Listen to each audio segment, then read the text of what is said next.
And she made it. And we're so glad to have her show up. And this is our wonderful Reverend Dr. Ayleen Augustine. And it is always so good to have her here. She's not only the part of our CCL community, she's also the president of our parent church, the Universal Church of the Master. And when she's here not only performing, but talking, we feel so blessed. Please welcome Dr. Ayleen.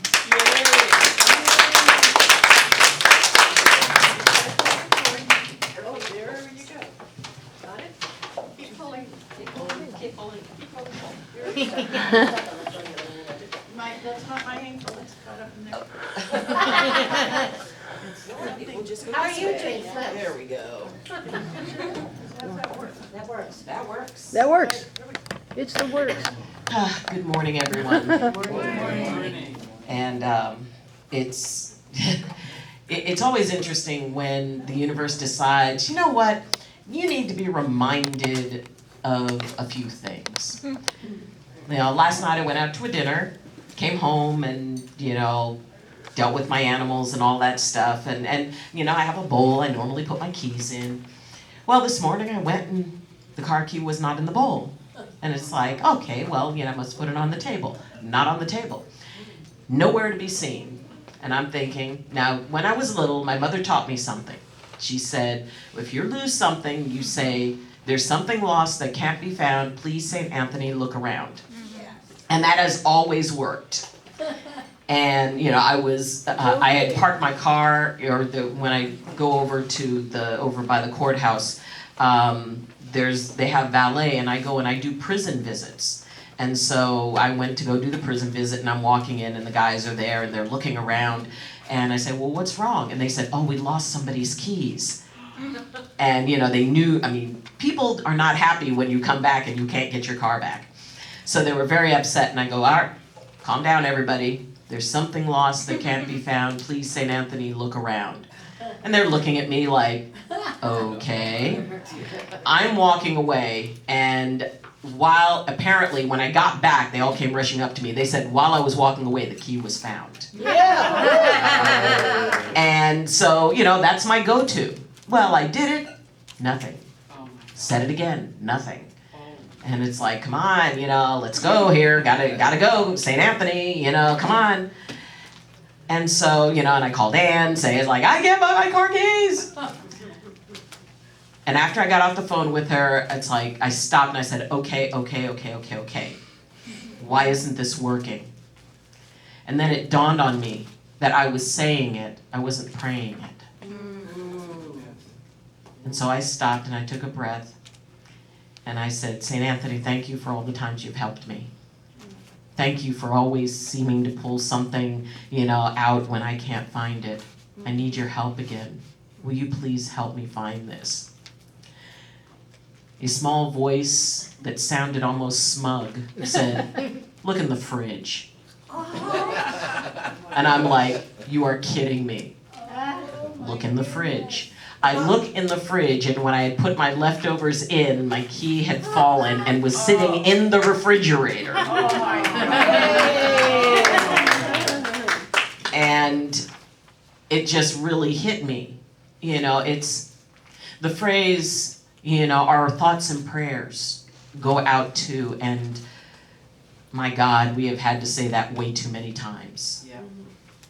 It almost reaches the point where those words sound numb.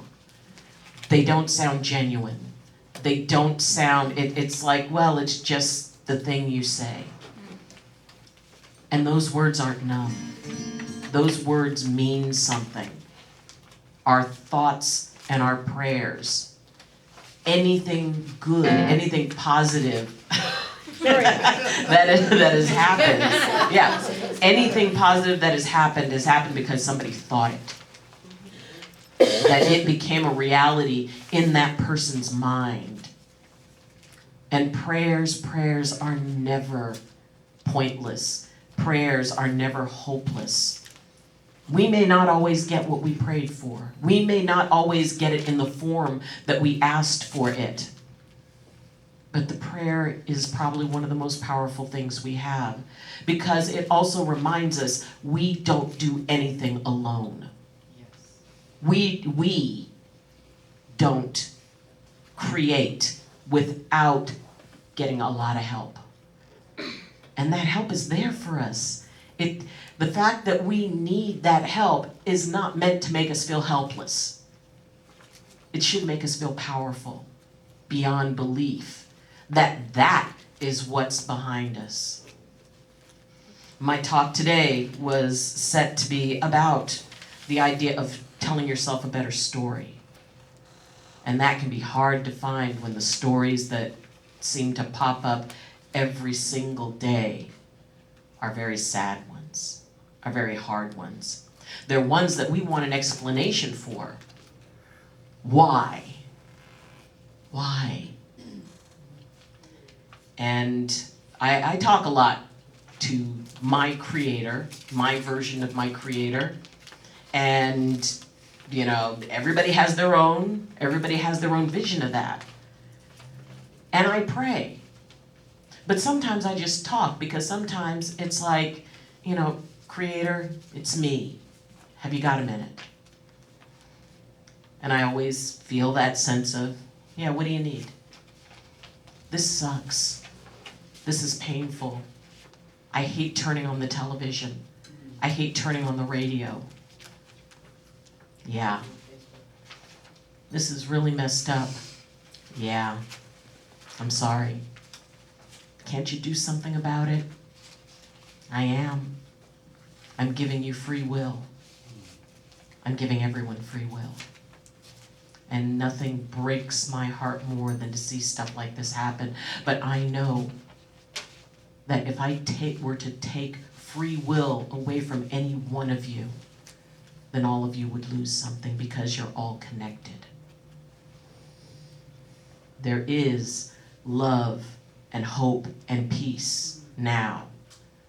There is also fear and hopelessness and anger now. The question is, which one do we choose? Which story do we make our own? Which way do we decide we want to lean in that moment? And, you know, it's not that fear and anger and hopelessness are bad things. They are natural parts of the human condition. Illness is a natural part of the human condition as much as health is. Everything runs along a continuum, and a lot of it is based on the things we choose, even if it's how we choose to perceive it. You know, there was an elder in our family, you know, who always had a way of just like turning anything into positive. Oh, it's raining. Well, the grass will be great. You know, he developed cancer. And it's like, wow, isn't that horrible? And it's like, well, you know, sometimes the pain helps to pass the time. And I'm like, what? And it's like, well, you know, it gives me only one thing to think about at a time. And it's like, okay, you know, thinking it's like, all right, this is not, this person's either deluding themselves or whatever. But the thing is that he would always look at something. He would always say, and he'd end every statement with, but, you know, God is good. My mom had a saying, I don't know what's in the big book, but I trust the author. Mm-hmm. And the idea that no matter how small we feel, we're not. It's an illusion. We are connected to the entire universe. Can we tell ourselves a story about that? Can we tell ourselves the story that thus far in humanity, we are the top of humanity. We are the most advanced humanity has been. And while the generations that follow us are going to be more so, at this point, we're it. We are the most wise. We have the most information and knowledge available to us. More so than any other generation in the past. At our fingertips is the collective knowledge of humanity. We have a lot we can tap into. We've got a lot of resources. We can tell ourselves, based on the actions of some, that humanity really is not worth it. We can tell ourselves that because we make mistakes, because we act out, because we get emotional, because we pull back, that there's something wrong with us. We can tell ourselves that unless we fit a particular look or a particular way, or walk along with everybody else, that there's something wrong with us because we hear that different beat.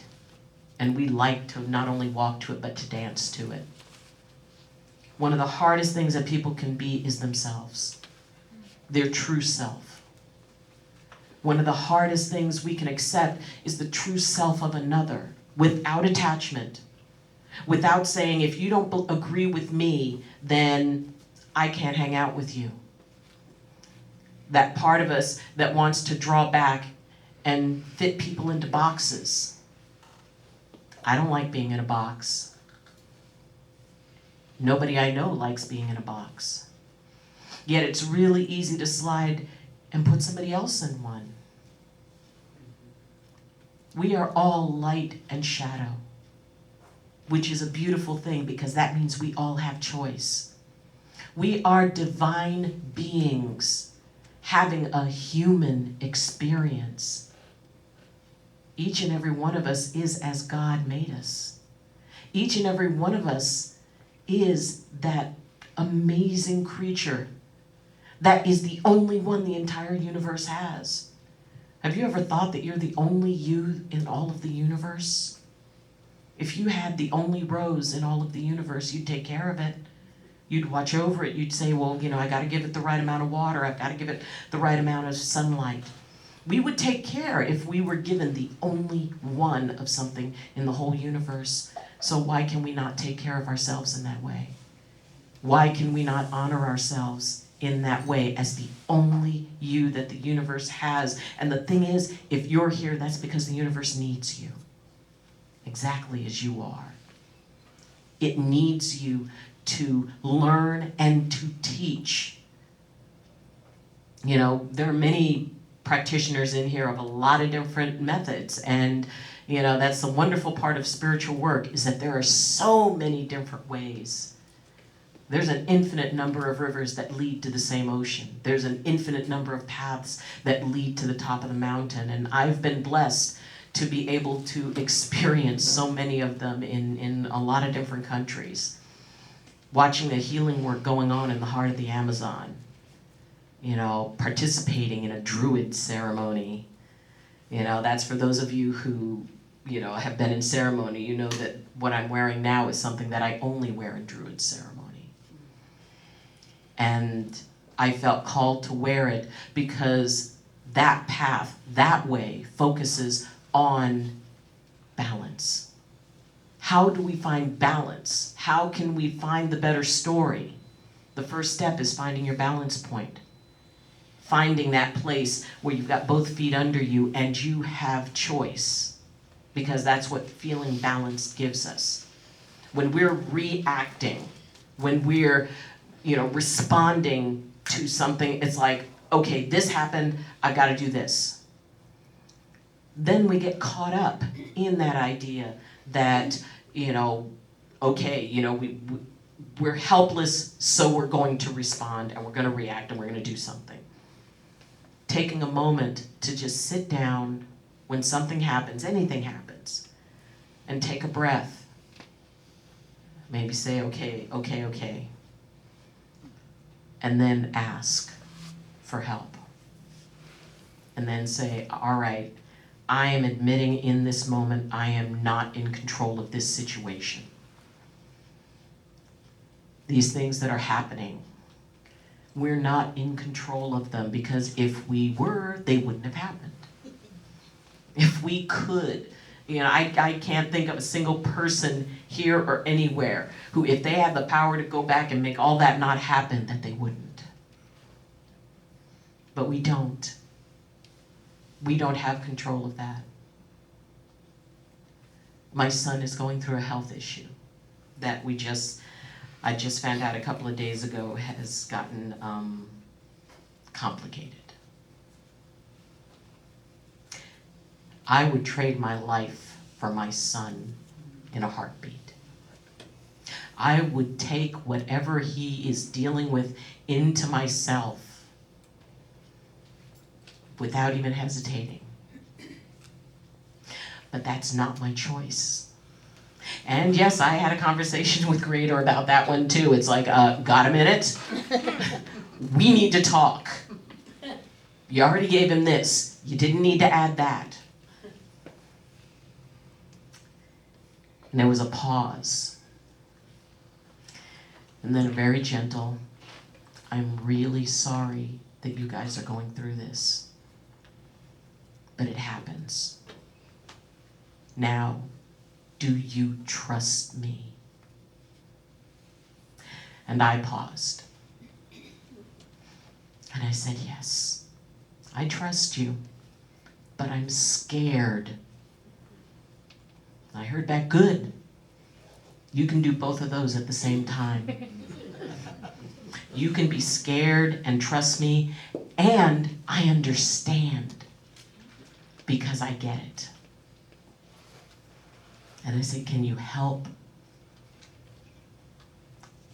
And the answer was, I'll do my part, you do your part, but trust me that there isn't a moment that he is not in the palm of my hands. Trust me that there is not a single second that I am not next to him, as I am next to every single person who needs me. Trust is hard. And when that trust comes into question, it makes it very hard to tell yourself a better story. In that moment, my better story became, he's okay today. I have him today. Sometimes the better story is, hey, I found my keys.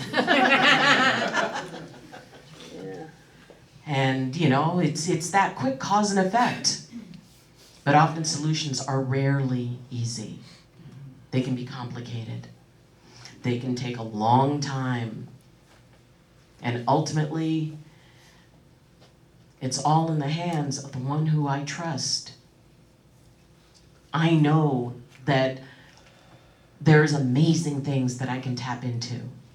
And I'm so happy and so grateful for it. I also know there's a line. I also know there's a point where no matter what I do, divine plan is going to carry through no matter what. At that point, once I've done everything I can do, then it comes down to now the only thing I have left is to trust, to accept, because sometimes we just have to accept. I created the saying, and I Googled it, and no one else has it, so it's mine, that life is fun until it isn't, and it sucks until it doesn't. Which means no matter how fun it is, it's gonna suck at some point. And no matter how much it sucks, at some point it's gonna be fun again. It's the cycle that we go through. The trick is, don't get stuck in either one of them. Because if we get stuck in what sucks, then we never get to telling ourselves the better story, because it's only like one story leading to another, and they all go progressively bad. If we try to stay stuck in just the good stuff, the fun, then when inevitably the part that is hard happens, we're not ready for it. We're stuck holding on to something, grabbing onto the tree roots as we're being taken down the river. How many here, know what you do when you get caught in an undertow? Okay. Yeah. First thing you do is relax and accept it. You can't fight it. You cannot tell yourself, well, if I just focus my thoughts on this, it's not happening. It's happening.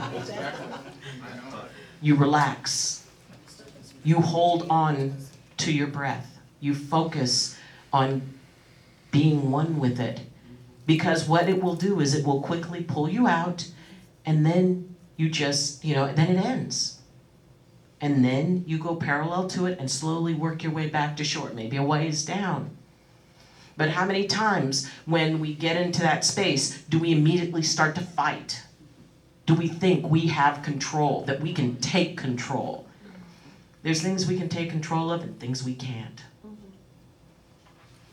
And the best thing to do is to be able to figure out which one your situation is. Is this a situation where there's something for you to do? Or is this a situation that you have to accept that this is just the way it's going to be until something changes, until the flow happens, until someone feels better, until, I don't know, maybe a new healing, modality comes up. Nothing does everything. We are each individuals. There are things that are wonderful out there that work for a whole bunch of people, but there are people that it doesn't work with. Medical, as a doctor, I know that I can adjust people and they feel better, but not everybody's going to feel better because that's not the scenario they're in. That's not their paradigm at that moment, for whatever reason. Time, patience, and acceptance are a big part of healing, and that's personal. That's within you. That is your relationship with your Creator. That's figuring out how much you trust. It's not that hard telling yourself a better story, and it's not a lie. This isn't about lying to yourself. It's about finding that one thing that you can hold on to, that one thing that did go right.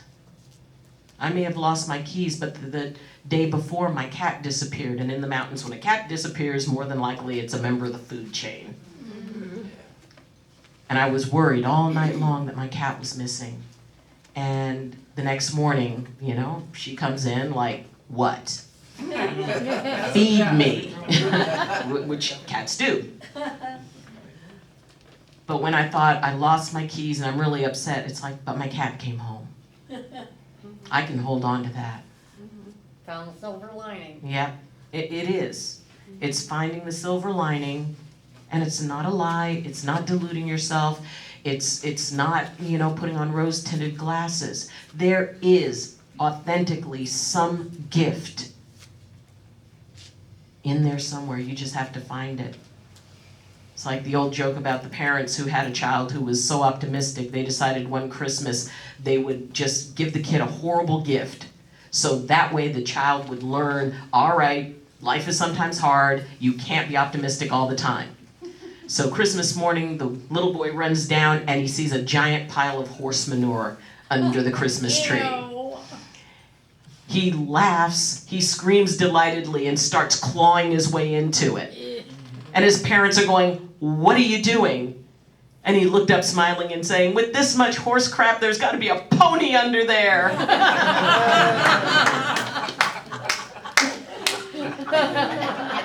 We all have to sometimes find the pony under the pile of horse crap. But the thing is, unlike the joke, there is a pony under there. There is something under there. A part of our work, those of you who are healers, those of you who are practitioners, hold yourself to a higher standard. You don't have to give up your humanity. Crying is the sincerest form of prayer. I was told that by an elder at a Sundance. And the idea that what we perceive is often the reality that we create. I don't say, oh, well, if you think something bad will happen. Yeah, I think the universe is far smarter than that. And how we look at life, how we drive along the road. I live up Bear Creek Road, and if anybody's ever driven that, it's like, yeah, right. And there are people who post, in the community website saying it's like, oh my God, every time I'm on it, 5, 10 times, people are being rude and people are being this and people are being that. I don't encounter them because I don't look for them. I mean, if somebody, of course there's somebody who's going to drive like a moron periodically. sometimes it's me. At least in someone else's opinion. But the thing is, I don't look for it, so that's not what I find. So, consider, what is your better story? I was heartbroken to hear about the things that happened in Gilroy. And I was so pleased when my dear spirit daughter, who was at the Gilroy Garlic Festival, that she was all right. We look for the blessings. Yeah. Yeah, look for the blessings. And through that, you will find your better story. And it'll help you through, because life is fun until it isn't, and it sucks till it doesn't. Thank you.